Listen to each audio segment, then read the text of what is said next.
Welcome back to Sleep, Medicine, and Physical Therapy. Part 5, Physiotherapeutic Resources to Improve Sleep. Today's topic is Optimizing Behavior Strategies for Sleep. I'm Chris. Let's go. Good sleepers start and maintain sleep in the natural process, developing a lifestyle and habit that promotes sleep. These habits and behaviors have positive effects before, during, and after bedtime. The act of sleeping is associated with the loss of control over the body, surrendering to sleep. For this to happen, the individual needs to be fully rested, not anxious, relaxed, and confident in himself and the place he will sleep. Changing some behaviors may be enough to improve sleep. Several behavioral therapies have been specifically developed for sleep treatment for insomnia, sleep apnea, narcolepsy. And a few alternatives and complementary approaches, for example acupuncture, mindfulness, dietary supplements, have also been used. The nature and focus of these treatments differ substantially, but they were all intended to reduce or eliminate one or more of the putative factors that prolong sleep disturbances, including sleep-disruptive arousal and/or habits and conditioning factors that sustain the disorder over time. Among these therapies are a variety of single-component therapies, that is, stimulus control, sleep restriction, relaxation, cognitive therapy, biofeedback, paradoxical intention, intensive sleep retraining, sleep hygiene, delivered in isolation. In addition, there exist second-generation therapies that advanced from the several single-component therapies and combined many treatments to constitute a more comprehensive multi-component intervention approach, that is, cognitive behavioral therapy and brief therapies. Sleep hygiene. Sleep hygiene is a set of rules, a guide, to adopt behavioral that are hindering sleep. Sleep hygiene was described as education is intended to provide information about lifestyle, diet, exercise, substance use, and environmental factors, light, noise, temperature, that may interfere with or promote better sleep. Sleep hygiene also may include general sleep facilitating recommendations, such as allowing enough time to relax before bedtime and information about the benefits of maintaining a regular sleep schedule. Sleep hygiene aims to eliminate anxiety generated by the anticipated fear of not sleeping. Negative thoughts related to sleep when at bedtime will be stressful. Sleeping and waking up at the same time every day, including weekends and holidays, helps the rhythm required for melatonin production and other factors that depend on circadian rhythm. In normal circumstances, daytime naps are unnecessary and hinder nighttime sleep unless you need a scheduled nap for a specific reason, that is narcolepsy, and they are part of your routine, following time and duration. The regularity of meals is also important, as its regularity during the day and the choice of food at dinner and dinner time are all related to sleep, as they are external cues for entrainment of the circadian system.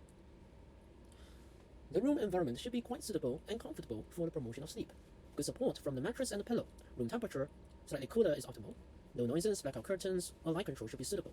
Attention to stimulating screens such as televisions, tablets, smartphones, computer, games, etc., as they emit a blue light that can interrupt the melatonin release and therefore disrupt sleep. The balance between work and leisure should also be observed. Many activities accumulate tiredness, increase sleep pressure, and delay bedtime. The routine for sleeping well includes a period for rest and shutdown of thoughts, especially problems, worries, and work for the next day. Sleep hygiene is used to teach the individual healthy habits and behaviors that can disrupt sleep. There are no contraindications, as sleep hygiene is a binary intervention. Now we're going to talk about some examples of sleep hygiene education for patients, as well as their rationales behind. Number 1, routine. Go to sleep and wake up at the same time every day. This will help set up your natural biological clock. Exposure to bright natural light when you first wake up is also helpful to set up your natural biological clock. Rationale behind the routine. This regularity and exposure to sunlight will allow the biological clock to be synchronized, indicating to the brain that it's time to wake up. On the other hand, avoiding exposure to light in the early evening will be key to favoring the release of melatonin, which is a sleep-inducing hormone.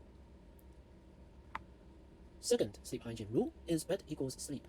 Use your bed only for sleeping and sexual activity to help train your brain that if you're in bed, you should be sleeping. Do not eat, work, or watch TV in bed. Do these activities outside the bedroom. Leave the bed if you're unable to fall asleep within 20 minutes and return when sleepy. If unable to leave the bed due to the limited mobility or safety concerns, do something relaxing, like relaxation techniques, until sleepy and able to fall to sleep. Rationale behind bed equals sleep. To promote better circadian cycling, set an alarm to go to sleep and to wake up every day at the same time. Third sleep hygiene rule, relaxing routine prior to sleep. Develop a relaxing bedroom routine. This may include taking a warm bath, reading a book, meditation, stretching. Avoid stimulating activities right before bedtime, including watching TV or discussing a stressful topic. Rationale. The heating promoted by the bath, for example, can cause a downregulation of the central temperature and facilitate the onset of sleep and the deepening of the sleep.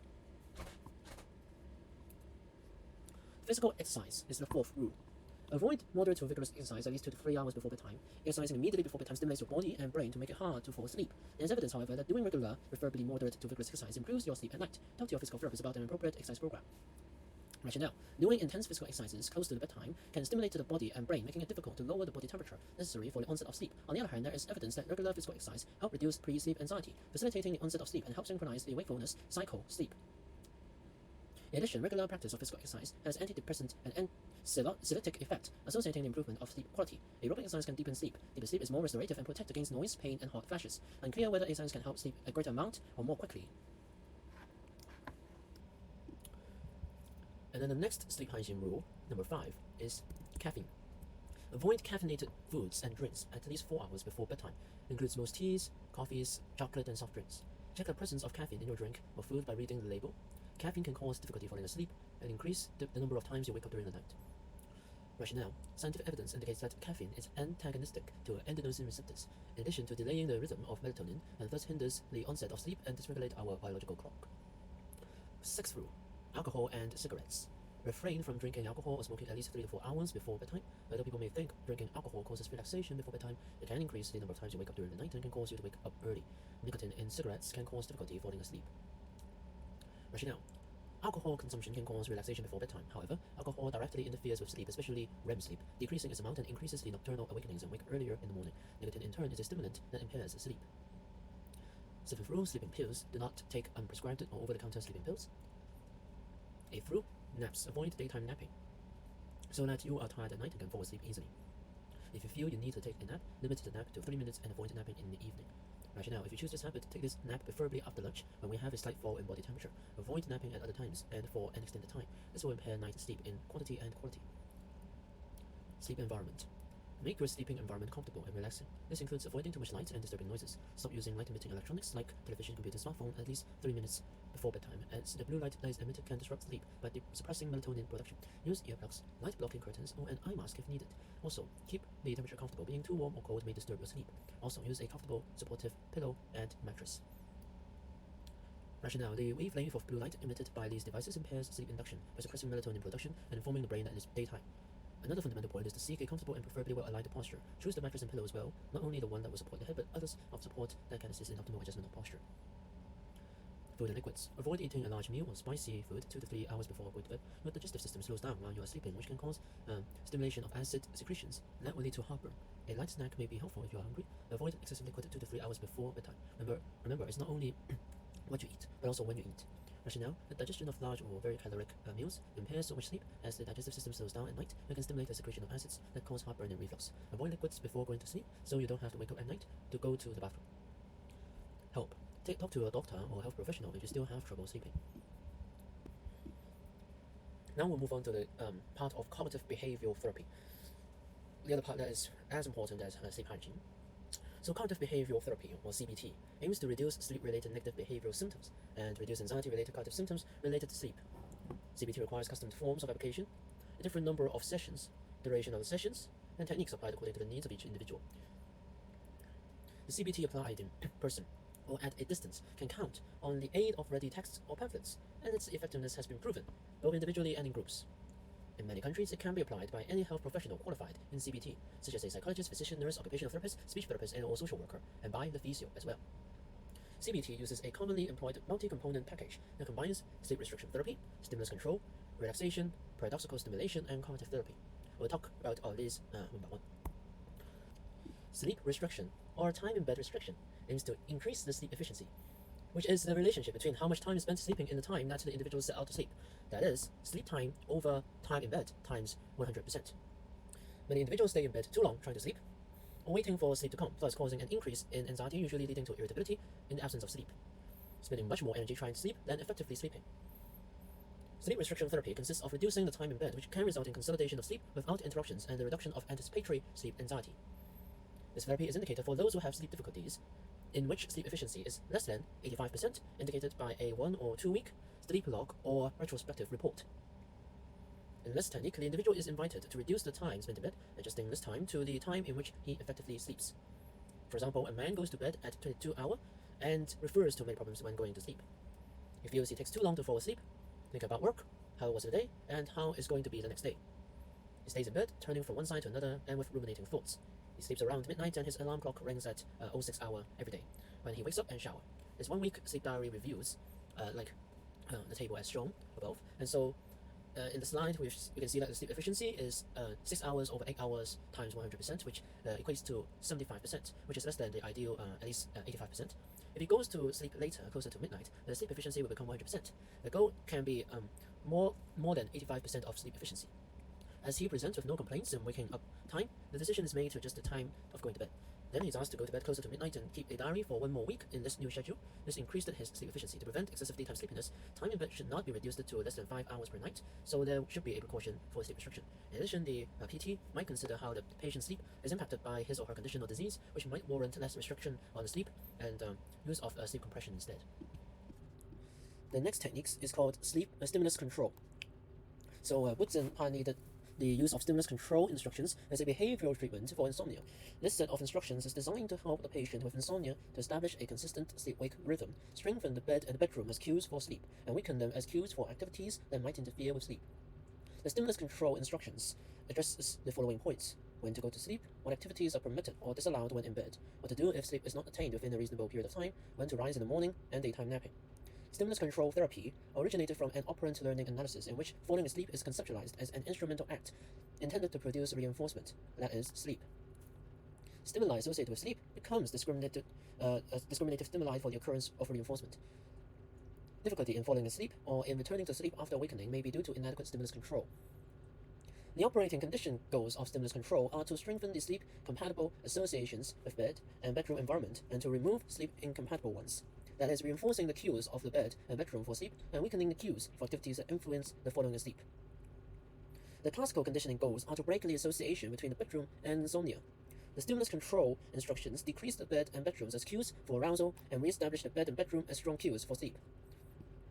They additionally promote a more regular circadian rhythm of sleep-wake cycle. It is also necessary to caution the patients not to clock watch, an action that reinforces wakefulness. Instead, the patient should rise from bed if they think or estimate that 15 to 20 minutes of time has passed without sleep. And then they will go to another room to perform activities such as relaxation techniques. And then once they identify signs of sleepiness, like yawning, tiredness, inability to keep eyes open, and then they will return back to the bed. And then repeat this process of like 15 minutes past and then heading out of bed, and then when sleepy, get back to bed. One advantage of this instruction is that patients learn to better identify what signs, like yawning, tired eyes, inability to keep eyes open, nodding off, that manifests when they are actually sleepy rather than merely feeling fatigued. It is noteworthy for physios. They may want to provide modifications for the patient to get out of bed safely. Relaxation. For individuals who present anxiety at bedtime, a muscle relaxation technique can be beneficial for taking tension out of the body and reducing excitation levels, and not as a sleep induction technique. The relaxation technique should be chosen with the individual. You can use a wide range of relaxation techniques like progressive muscle relaxation, biofeedback, mindfulness meditation, guided imagery training, autogenic training, Jacobson technique, or any other technique that helps in relaxation. Relaxation techniques are used when enhanced somatic and or cognitive arousal interferes within sleep. For instance, autogenous or self-induced relaxations performed passively through the suggestion of sensations such as weight heat and cardiac and respiratory rhythmicity. It's described that the effectiveness of progressive muscle relaxation, which involves tensing and relaxing different muscle groups. The patients are trained to focus on and to compare feelings of relaxation with tension that was present before the relaxation procedure. Homework includes practicing daily before bedtime and sometimes during the nighttime awakenings. During the day, it can be performed in the bedroom to facilitate classical conditioning. In the biofeedback technique, there is sensory feedback, which can be auditory or visual or mechanical, with computers and amplifiers. The aim is to help the patient to learn how to control physiological parameters such as muscle tension and finger temperature, for example, to reduce somatic arousal. In other words, biofeedback actively involves the patient in the therapeutic process and provides the awareness of the patient's own sensations and response to stresses. The individual is trained to use his own body signals to relax. Monitoring physiological reactions, especially those related to anxiety and stress, help the person to perceive the changes that occur in his body during relaxation. Biofeedback is also used as a form of cognitive restructuring, in pain control, and in the elimination of organic symptoms, and in the rehabilitation of muscle functions. Paradoxical intention therapy. Paradoxical intention is concerned with increasing the frequency of responses that already occur too frequently. In other words, paradoxical intention involves prescribing the symptom. This intervention is thought to be suitable for insomnia when there is intense preoccupation about sleep, sleep loss, and its consequences. It is based on the concept that performance anxiety prevents proper sleep. Paradoxical intention reduces the performance anxiety about falling asleep by instructing the patients to do the opposite, get into the bed and stay awake. When the individual with insomnia engages in the most feared behavior, staying awake, performance anxiety related to trying to sleep slowly diminishes. Paradoxical intention may be included as an element of the multi-component CPT. Final words. Sleep education considers appropriate habits and personal needs to make up a good sleeping routine. Proper eating, physical activity, sleeping environment, regularity of bedtime, and waking up influence good sleep habits. Having positive experiences with sleep too, resting and turning off thoughts are important behaviors in preparing for sleep. The presented techniques aim to reduce the sleep-related behavioral symptoms and make the patient sleep poorly and reduce anxiety-related cognitive symptoms to fall asleep.